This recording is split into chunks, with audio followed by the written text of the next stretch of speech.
అందరికీ నమస్కారం. నేను అందే నాగబసవ సూర్యనారాయణ పురాణ అమృతం ఛానల్ నుండి. ఇప్పుడు రాజమండ్రి నుండి రావులపల్లి వెళ్ళే దారిలో ఒక 15 కిలోమీటర్లు ప్రయాణం చేయగానే కడియపులంక అనేటువంటి గ్రామం వస్తున్నామండి.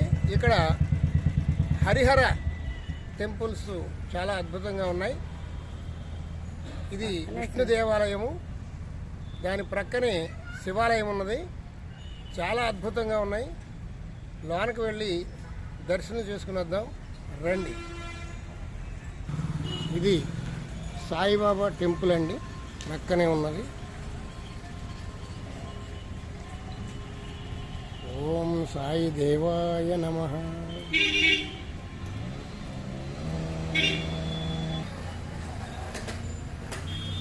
దత్తాత్రేయ స్వామి వారు చూడండి ఎంత అద్భుతంగా ఉన్నదో.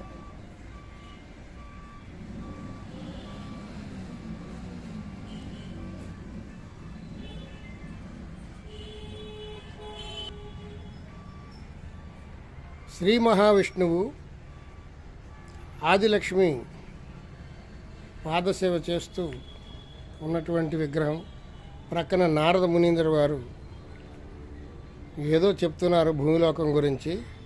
ఇక్కడ కడియపులంక అనేటువంటి గ్రామంలో అద్భుతమైన దేవాలయాలు కట్టారు స్వామి. ఈ గ్రామాన్ని చల్లగా మీరు చూడాలి అని చెప్తున్నట్టున్నారు. ఇక్కడ నర్సరీలు చాలా ఎక్కువ ఉన్నాయండి.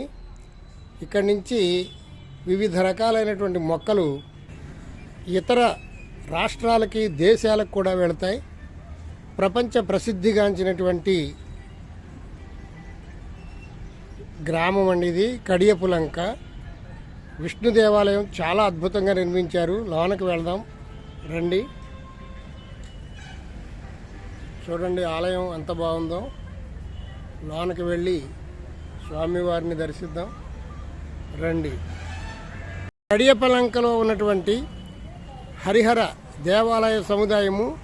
ఇప్పుడు మనం విష్ణుమూర్తి యొక్క దేవస్థానం యొక్క గోపురం తీస్తున్నాం. దాని ప్రక్కనే ఉన్నటువంటిది శివాలయము. చాలా అద్భుతంగా ఉంది. లోనకి వెళదాం రండి.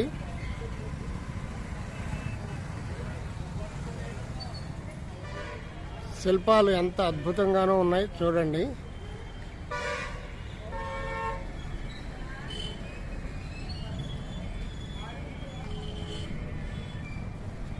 ఈ ప్రక్కనే సాయిబాబా వారి విగ్రహం ఉన్నది, గుడి. ఆలయం లోపలికి వెళదాం రండి. విష్ణు భగవాన్ ఆలయం చాలా అద్భుతంగా ఉందండి. చూడండి ధ్వజస్తంభము,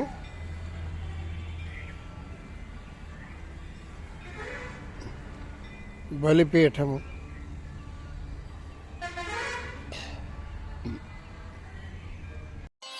ఇదేనండి విష్ణుదేవుని ఆలయం. చూడండి చాలా అద్భుతంగా ఉంది. ఆలయం చుట్టూ ఒక ప్రదక్షిణ చేద్దాం. ఆలయానికి కుడి చేతి ప్రక్కన ఒక చక్కని నర్సరీ కూడా ఉంది, అది కూడా చూద్దాం. ఆలయంలో అర్చన చేయించుకునేటువంటి వారికి కొంత రుసుము చెల్లించి అర్చన చేయించుకోవచ్చు. ఆలయం చాలా అద్భుతంగా ఉందండి.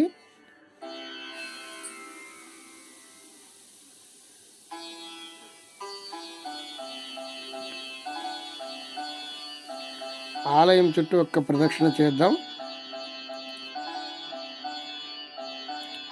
రజోగుణము, తమో గుణము, సత్వగుణము 3 గుణాలని వదిలిపెట్టి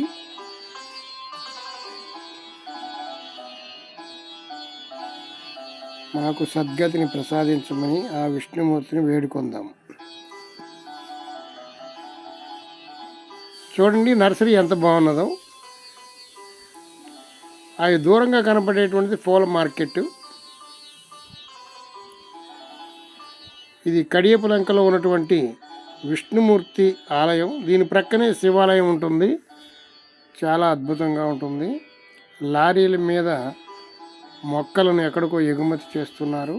ఇతర రాష్ట్రాలకు కూడా ఎగుమతి చేస్తారు.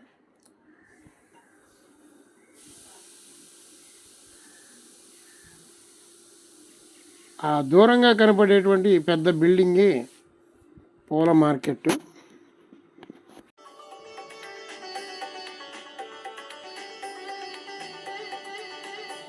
ఆలయం చాలా అద్భుతంగా ఉందండి. విష్ణుమూర్తి అవతారం.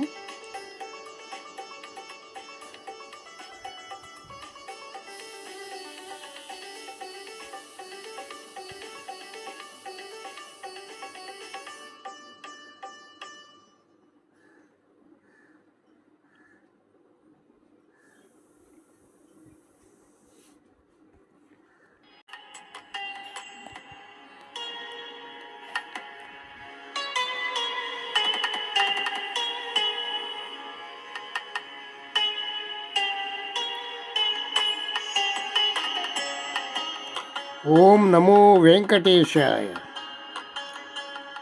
ఏడుకొండలవాడ వెంకటరమణ గోవింద గోవింద. ఓం నమో నారాయణాయ. ఓం నమో వెంకటేశాయ నమః.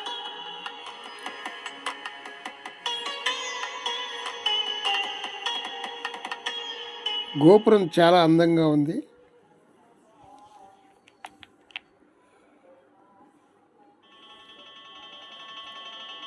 ఆలయంలోకి వెళ్ళి దర్శనం చేసుకొని ప్రక్కనే ఉన్న శివాలయానికి వెళదాం.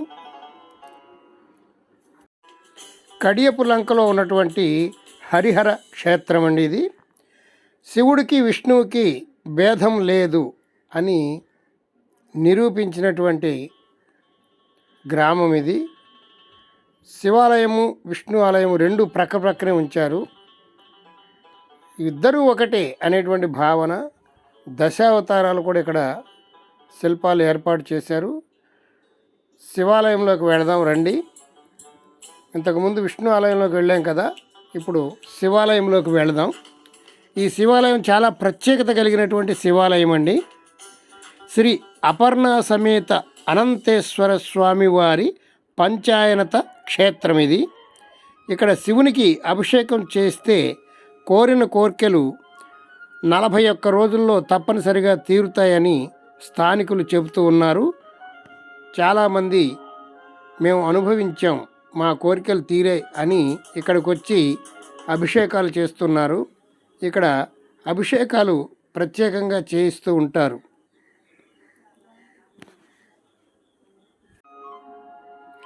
విఘ్నేశ్వర స్వామి, కాలభైరవుడు, అన్ని రకాల ప్రతిమలు ఇక్కడ ఏర్పాటు చేశారు.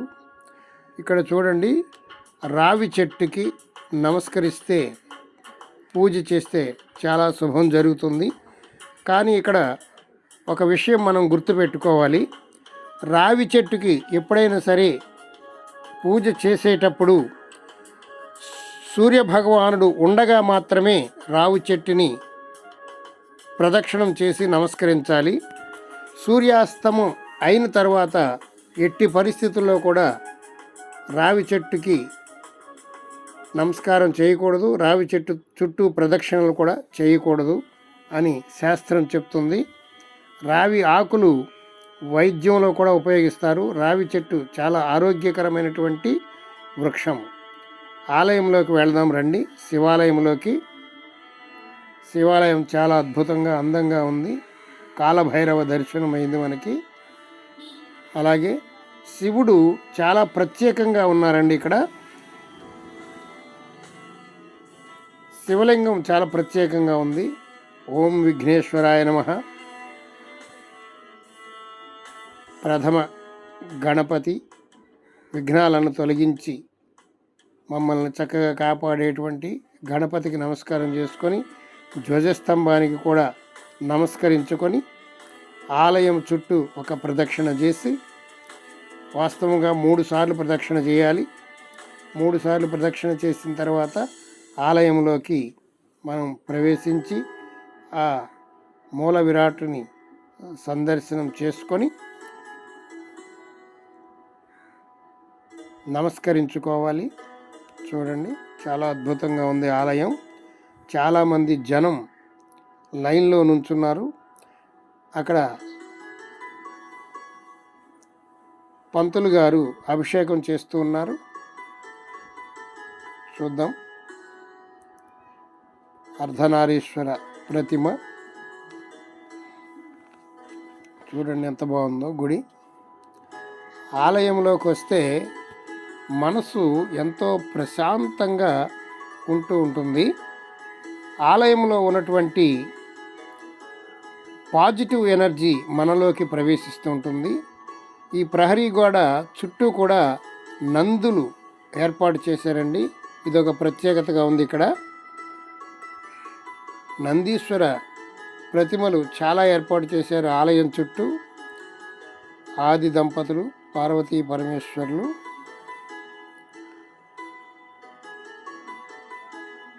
ఈ సృష్టికి తల్లి తండ్రి.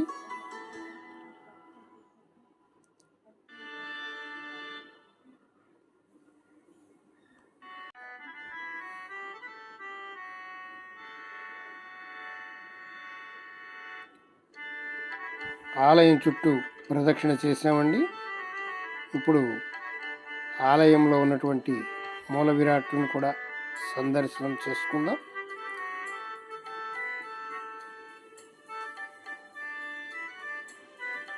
సరస్వతి అమ్మవారు,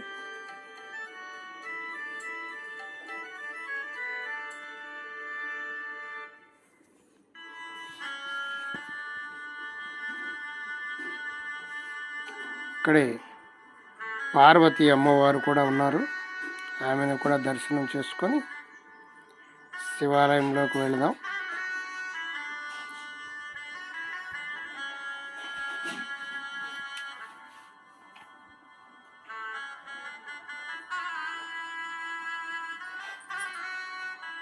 లక్ష్మీనారాయణ స్వామివారి విగ్రహాలు చాలా అద్భుతంగా ఉన్నాయి. తులసి మాత. తులసి ఆకులు వైద్యంలో ఉపయోగిస్తూ ఉంటారు. తులసి చెట్టు ఉన్న చోట సకల సౌభాగ్యాలు ఉంటాయని మన పురాణాలు చెప్తున్నాయి. హరిహర దేవాలయంలోనే ఉన్నటువంటి సూర్య భగవానుడి విగ్రహం. ప్రత్యక్ష దైవం సూర్య భగవానుడు.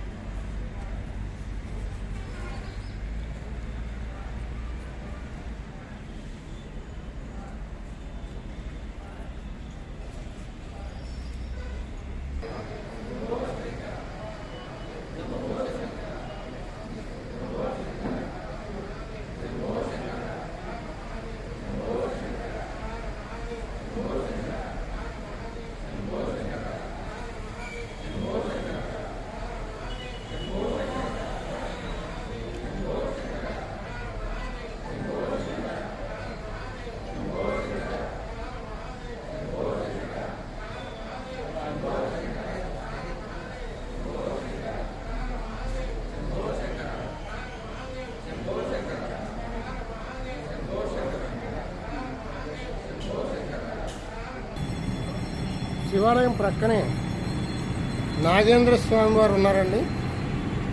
చాలా అద్భుతంగా ఉంది.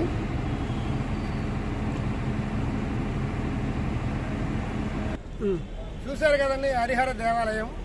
శివకేశవులకు భేదం లేదని ఈ కడుపులంక గ్రామస్తులు మనకు తెలియజేస్తున్నారు. ఇది విష్ణు ఆలయం, ఇది శివాలయం అండి. రెండు ప్రక్క ప్రక్కనే ఉన్నాయి. ముందు ఏదో ఒకటి దర్శించుకుని రెండు ఆలయాలు దర్శించుకోవడానికి ఈ హరిహరులను దేవాలయాలు ప్రక్క ప్రక్కనే నిర్మించడం చాలా విశేషం. ఈ కడియప్పలంకలో అద్భుతమైనటువంటి రెండు దేవాలయాలు చూశారు కదా. ఇప్పుడు ఈ ప్రక్కనే పువ్వుల మార్కెట్ ఉందండి. ఇదే శివాలయం అండి. శివకేశవులకు భేదం లేదని మనకి తెలిసిపోతుంది కదా. ఈ వీడియో మీకు నచ్చినట్లయితే మా పురాణామృతం ఛానల్ని సబ్స్క్రైబ్ చేసుకోండి, లైక్ చేయండి, షేర్ చేయండి. మరిన్ని మంచి మంచి వీడియోలు మీకు అందించడానికి నన్ను ప్రోత్సహించండి. ఈ ప్రక్కనే కడియప్పలంకలోనే పెద్ద పూల మార్కెట్ ఉందండి. అది చూసి తీరవలసినటువంటి పూల మార్కెట్టు. ఇక్కడ నుంచి దూర ప్రాంతాలకు కూడా పువ్వులు లారీల మీద ఎక్స్పోర్ట్ అవుతూ ఉంటాయి.